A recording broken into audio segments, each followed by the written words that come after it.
বিশ্বাসেই কৰিব পৰা নাই নিশামণি জেনাই কাইলৈ ককায়েকৰ আছিল বিয়া সকলো যা-যোগাৰো সম্পন্ন হৈছিল কিন্তু ককায়েকৰ বিয়াত আনন্দ উল্লাস কৰিবলৈ কাষত নাই মৰমৰ ভগ্নী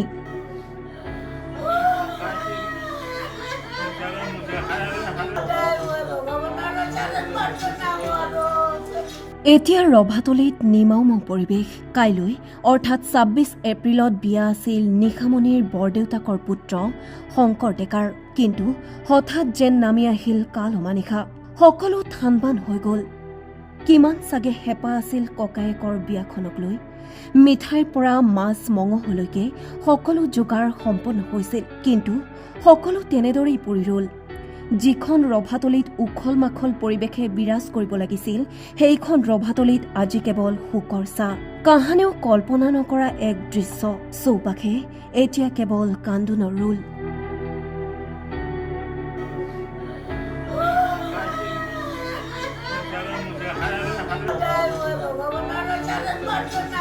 হয় অহাকালি মোৰ বিয়া আছিলে দেওবাৰে কিন্তু আকস্মিকভাৱে আমাৰ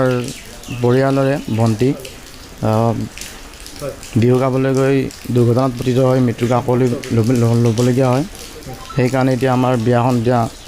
স্থগিত ৰাখিবলগীয়া হৈছে বিয়া সম্পূৰ্ণ প্ৰস্তুতি হৈছিলে আমাৰ কিন্তু এতিয়া এইটো খবৰ শুনি এতিয়া আমি বিয়াখন পিছুৱাব লাগিব বহুত মৰ্মান্তিক ঘটনা এইখিনি আৰু বিয়া পাতিব এতিয়া আৰু এইখিনি সময়ত নোৱাৰিম আৰু এনেকুৱা এটা পৰিৱেশ ঘৰত বিয়া আৰু পতাৰ কোনো হেৰি নাথাকে পৰিৱেশ নাথাকে এইখিনি আৰু